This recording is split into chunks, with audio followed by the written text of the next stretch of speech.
Hey beautiful people, how are you doing? You're welcome back to my channel. My name is Chinyere Chichi for short, and I'm a fashion designer based in Lagos State, Nigeria. And on this channel is all about fashion, lifestyle, DIY, and some form of beauty as always. So today guys, I'll be taking us on a tutorial on how to cut a very simple pencil skirt. And on this channel, I'll try to make most of my tutorials beginner friendly, okay, so that you actually get your basics. You know, some people try to leave all those, it's a simple skirt, it's a simple this, it's a simple that, forgetting that it's only when you are good at the basics that you can actually build on it and, you know, find your way around all those complicated and all those glamorous styles you tend to admire. Okay, the foundation has to be solid. If your foundation is not solid as far as fashion is concerned, then what can the righteous do? So guys, please subscribe, because this channel is still a new baby and we need to help it grow. We need to nurture it, okay? So do not forget to subscribe, do not forget to put up your post notification bell to get notified whenever I put up a new video. And please do not forget to like, do not forget to leave your thoughts in the comment section below. So guys, without wasting much of your time, let's dive right into the business of the day.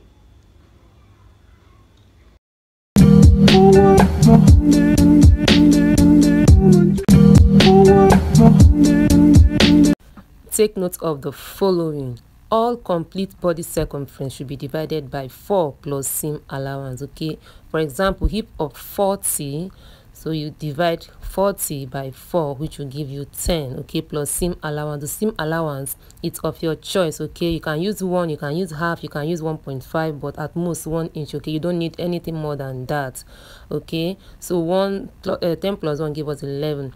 Then all half of the body circumference measurement should be divided by 2 plus seam allowance. An example of such measurement is the shoulder, and the shoulder is 16. That is 16 divided by 2 give us 8 plus 1, which is 9.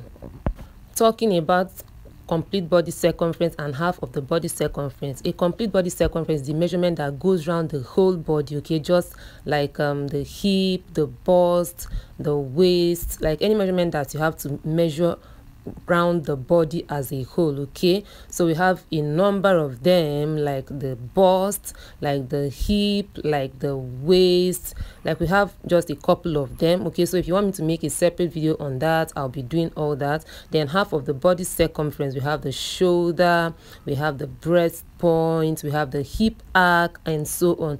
So let me know in the comment section if you would want me to make a video on what I mean by complete body circumference and half of the body circumference. So in translating all this grammar into our body measurements, okay, so these are the measurements we'll be using for this particular tutorial. We have the waist, the hip, the skirt length, and the hip line. So these are the 4 basic measurements you would need for a skirt, okay? So talking about the waist, we have the waist divided by 4. Remember we said the waist is one of the complete body circumference. Divide by 4 give us 7.5 plus the seam allowance. Now talking about the seam allowance, for the waist I have 1.5 because I added the dart allowance, okay? For the waist there will always be a dart allowance. The seam allowance I am using is 0.5 plus 1 inch for dart allowance, making it 1.5, so having a total of 9 inches for the waist. Then for the hip, 36 divided by 4, which gave me 9 plus seam allowance of 0.5, okay? The hip does not have a dart allowance like the waist, okay? And then the skirt length plus 2 inches seam allowance, which is 20. Then the hip line, 6 plus half, which gave us 6.5. So here is the pattern paper I will be using for this particular tutorial, okay? I'm using this particular pattern paper, and I'll be using a measurement that is going to accommodate this pattern paper, okay? This is not a fabric, so I'll be working with the measurement that can accommodate this particular paper, hence the seam allowance of 0.5, okay? If it's for a fabric, at least you should use a maximum of 1 inch for your seam allowance, but because this paper would not accommodate a 1 inch seam allowance after, you know, my calculations, I am using 0.5. So the number 1 step is to fold your pattern paper or your fabric into 2 equal halves, just like this, okay? Make sure it is folded into 2 equal halves, straightened out properly, okay? So make sure you always iron out your fabric before cutting, so that it doesn't alter your measurement. So you can see we have it folded into 2 equal halves this way. So next we are going to be folding it again, but before we do that, we'll be getting the zip allowance. Okay, we are not going to be folding it to the extreme end. So the zip allowance I'm using is 1 inch, and here is the 1 inch being marked out. Okay, this is my 1 inch zip allowance. This is the point where the next fold is going to be meeting the pattern paper. Okay, so the next fold is going to be meeting the pattern paper just at the beginning of the zip allowance. So I'm writing it out for clarity's sake. Okay, so we have it, the zip allowance. I hope you can see this clearly. Let me try and raise it up. So yeah, so this is the zip allowance. Okay, so folding it, like I said earlier, you can see, let it stop at the edge of the zip allowance. Okay, it's not going to be meeting the paper at the extreme end. So this is where you fold, you do your second folding. So now the pattern paper is folded into 4. This is 1. Okay, this is the second, this is the third, and the fourth. So you can see we have 4 folds at the moment. Okay, please take note of this very important point, because I see many beginners make this mistake. So all your measurement starts from the center fold. Okay, this point is your center fold, not from the other end. Okay, this particular point where you have them 2 is your center fold, not this point. Please take note. This point, you can see they are not separated. That is not your center fold. This point is your center fold. Please take note. Let me put it down so that you would actually have that in mind, because most beginners, they tend to take their measurement from the other end. Okay, so at this center fold is where you begin your measurement. Your number 1, like your 0 and your tape rule, should be placed at the center fold.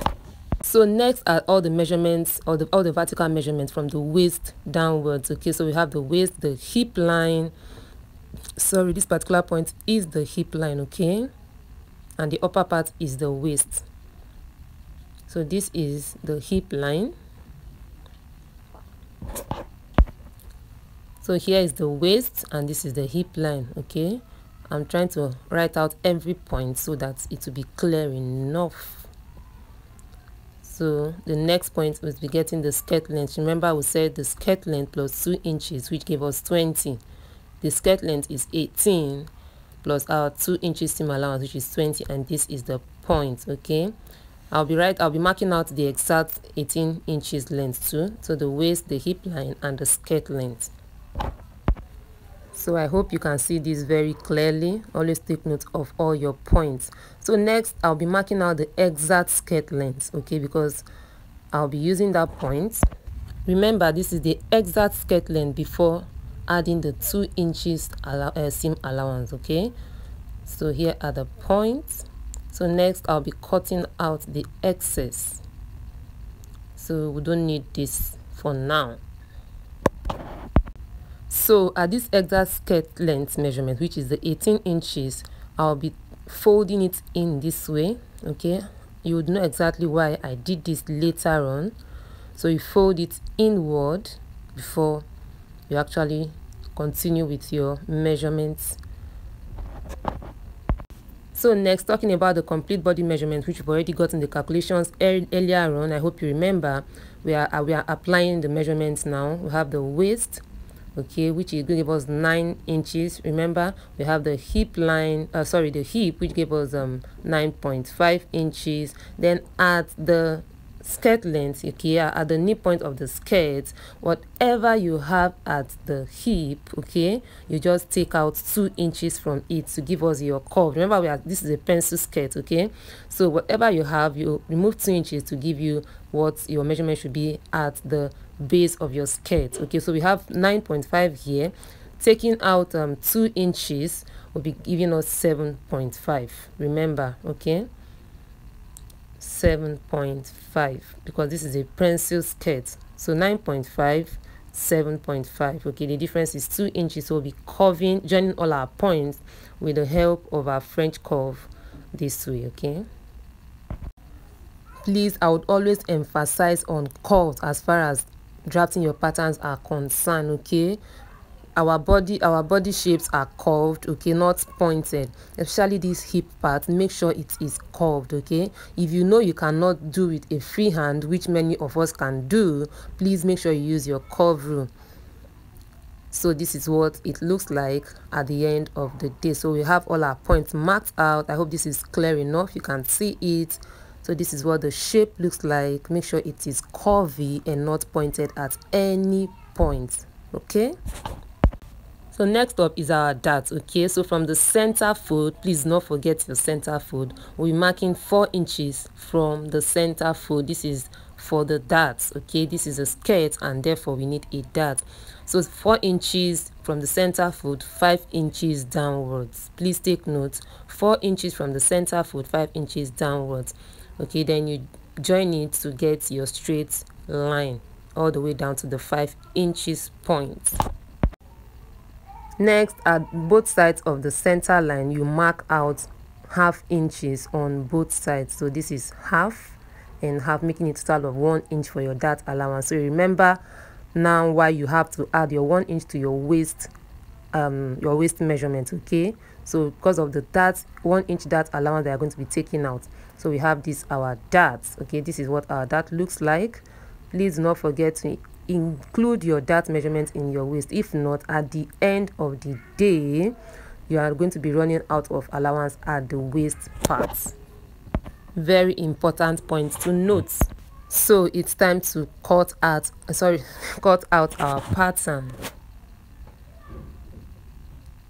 Okay, yeah, so we have our pattern cut out.